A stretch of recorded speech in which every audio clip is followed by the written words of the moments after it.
Hello my dear students, welcome to my channel alpha knowledge box. इस video में आज हम एनसीईआरटी हिंदी क्लास 3 वीणा के पार्ट 5 आम का पेड़ की व्याख्या और एनसीईआरटी प्रश्न उत्तर को करने वाले हैं। अगर अभी तक आपने पार्ट 1 सीखो, पार्ट 2 चींटी, पार्ट 3 कितने पेड़ और पार्ट 4 बया हमारी चिड़िया रानी की वीडियोज़ को नहीं देखा है तो इन सभी वीडियोज़ की लिंक आपको इसी वीडियो के डिस्क्रिप्शन बॉक्स में मिल जाएगी या फिर चैनल के प्लेलिस्ट क्लास 3 हिंदी वीणा से आप इन वीडियोस को देख सकते हैं। चलिए पाठ को शुरू करते हैं। आम का पेड़, ये एक कहानी है। ये एक छोटे से बच्चे सौरभ की कहानी है जिसके चाचा जी गर्मियों की छुट्टियों में उसे आम की टोकरी भेजते हैं। आम खाने के बाद उसकी गुठली को वो मिट्टी के नीचे दबा देता है और उससे छोटा सा नन्हा सा प्यारा सा पौधा निकल आता है। गर्मियों के दिन थे। सौरभ के चाचा जी ने अपने बगीचे के एक टोकरी आम भेजे। आम बहुत मीठे थे। सौरभ को आम बहुत अच्छे लगे। उसने सोचा ऐसे ही आम मैं अपने बगीचे में लगाऊंगा। इस चित्र में देखिए, ये आम का पेड़ है और यहाँ पर बहुत सारे पीले पीले आम लगे हुए हैं और यहाँ पर सौरभ बड़े मज़े से अपने चाचा जी के द्वारा भेजे गए आम खा रहा है। गर्मियों के मौसम में एक बार उसके चाचा जी अपने बगीचे से एक टोकरी भर आम उसे भेजते हैं। जब वो आम खाता है तो वो आम उसे बहुत अच्छे लगते हैं और उसके मन में ये विचार आता है, उसे ऐसा लगता है कि इसी तरह के आम के पेड़ वो अपने बगीचे में लगाए। उसने बगीचे में एक जगह थोड़ी मिट्टी खोदी, वहाँ आम की एक गुठली डाल दी। गुठली पर मिट्टी डालकर उसने थोड़ा पानी छिड़क दिया। वह प्रतिदिन सुबह वहाँ पानी डालता। कुछ दिन बीत गए, आम का पौधा नहीं निकला। उसने पानी डालना बंद कर दिया। इस पिक्चर में देखिए, सौरभ यहाँ पर आम की गुठली मिट्टी के नीचे दबा रहा है। इसने यहाँ पर कुछ मिट्टी खोदी, उसके नीचे आम की गुठली को दबाया। आपने देखा होगा जब आप आम खाते हैं तो उसमें अंदर कुछ इस तरह का हार्ड स्ट्रक्चर निकलता है जो कि आम की गुठली है और इसके अंदर इसका बीज होता है। तो इस गुठली को यहाँ पर मिट्टी के नीचे सौरभ ने दबा दिया और उसमें पानी डाला। प्रतिदिन हर दिन वो यहाँ पर पानी डालता रहता। कुछ दिन बीत गए लेकिन यहाँ पर से आम का पौधा नहीं उगा। उसका नन्हा सा पौधा उसे दिखाई नहीं दिया। वो निराश हो गया और उसने पानी डालना बंद कर दिया। एक दिन हल्की हल्की बारिश हो रही थी। सौरभ घूमता हुआ बागीचे में उसी जगह जा पहुंचा।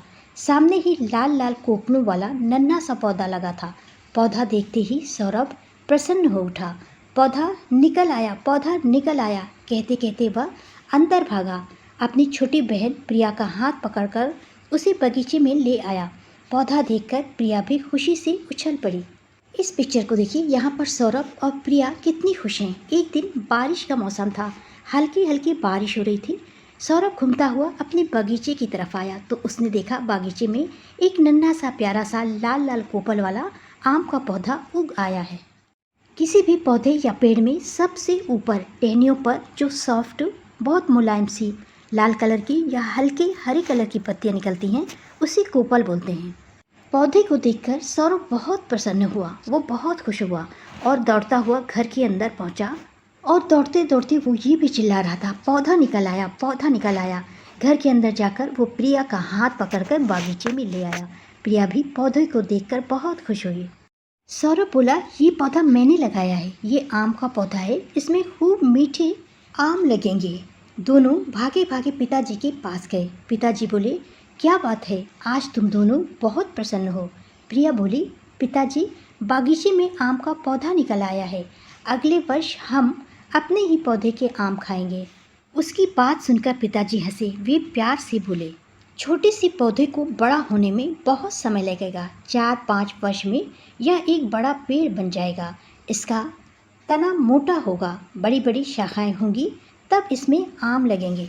सौरभ प्रिया को बताता है कि ये पेड़ उसने लगाया है। इस पेड़ में मीठे मीठे आम फलेंगे और हम सब मिल करके इसे खाएंगे। इसके बाद सौरभ और प्रिया बड़ी खुशी से अपने पिताजी के पास पहुंचते हैं। पिताजी पूछते हैं, क्या बात है, आज तुम दोनों बहुत खुश हो। तब ये बताते हैं कि अपने बगीचे में आम का पेड़ निकल आया है। प्रिया कहती है कि अगले साल हम सब अपने ही पेड़ के आम खाएंगे। उनकी ये प्यारी बातें सुनकर पिताजी मुस्कुराते हैं। पिताजी बच्चों को, सौरभ और प्रिया को समझाते हैं कि इस पौधे को बड़े होने में कई साल लगेंगे, बहुत समय लगेगा। 4-5 साल के बाद ये पौधा मोटा होगा, इसमें टहनियाँ निकलेंगी, कई शाखाएं निकलेंगी, तब जा कर के इस पेड़ में आम निकलेंगे। यह सुनकर प्रिया थोड़ा उदास हो गई, पर सौरभ तुरंत बोला, कोई बात नहीं, हम पौधे की देखभाल करेंगे, एक दिन हम इसके फल अवश्य खाएंगे। ये सारी बातें, पिताजी की बातें सुनकर प्रिया थोड़ी सी उदास हो जाती है, लेकिन सौरभ बोलता है कि कोई बात नहीं है, पौधे को बड़ा होने में समय लगता है तो लगे, इसकी देखभाल हम सब मिल करके करेंगे और एक दिन इस पेड़ के आम हम अवश्य खाएंगे, ज़रूर खाएंगे। इस चित्र में देखिए, ये सौरभ की मम्मी है, ये पिताजी हैं, सौरभ और प्रिया। इस चित्र को देखकर ऐसा लग रहा है सौरभ के आम का पेड़ बड़ा हो गया है और उसमें फल भी लग गए हैं और पक गए हैं और सभी मिलकर के पिताजी, माताजी, प्रिया और सौरभ बड़े चाव से खुश होकर के आम खा रहे हैं। चलिए पाठ में दिए हुए प्रश्न अभ्यास को देखते हैं। सबसे पहले है बातचीत के लिए। यहाँ पर जो प्रश्न दिए हुए हैं उनके बारे में आपको बातचीत करनी है, या अगर आपको शिक्षक या शिक्षिका लिखने को बोलते हैं तो इसे लिखना भी है।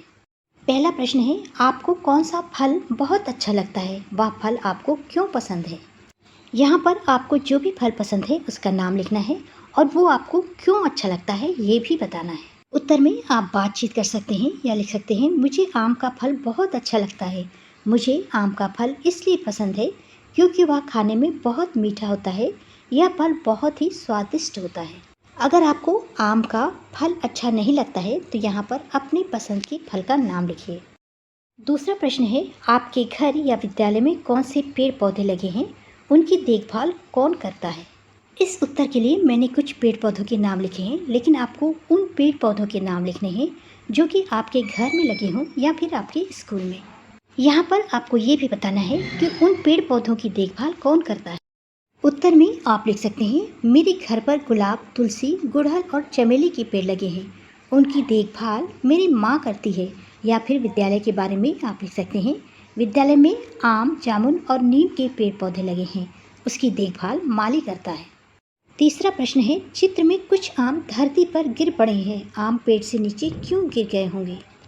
चित्र में देखिए, यहाँ पर कुछ आम इस तरह से गिरे हुए हैं, आपको बताना है कि आम क्यों गिर गए हैं।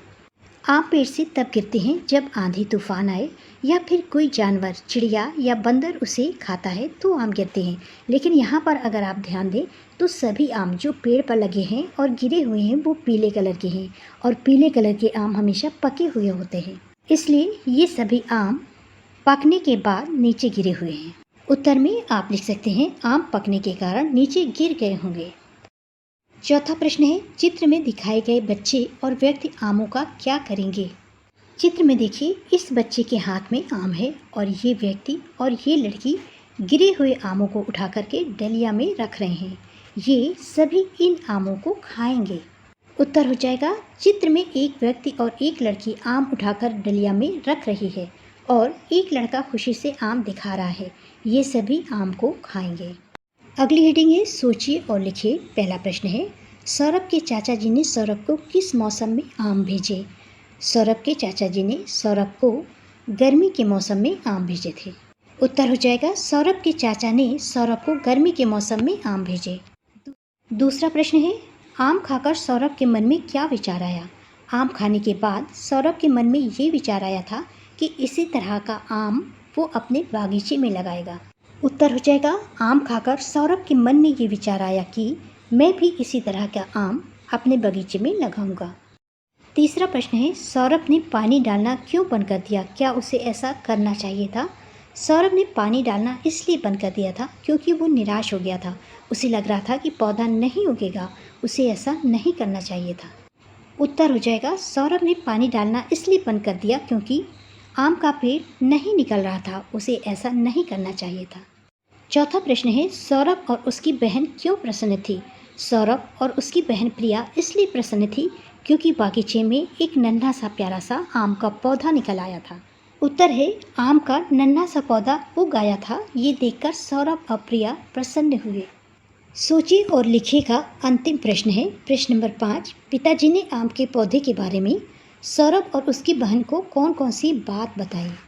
पिताजी ने सौरभ और प्रिया उसकी बहन को ये बताया था कि ये समझाया था कि छोटे से पौधे को बड़ा होने में बहुत समय लगेगा, 4-5 वर्ष में यह एक बड़ा पेड़ बन जाएगा। इसका तना मोटा होगा, बड़ी बड़ी शाखाएं होंगी तब इसमें आम लगेंगे। इस पाठ में और भी बहुत सारे प्रश्न दिए हुए हैं जिन्हें अगली वीडियो में डिस्कस करेंगे। This is the end of video. Thanks for watching.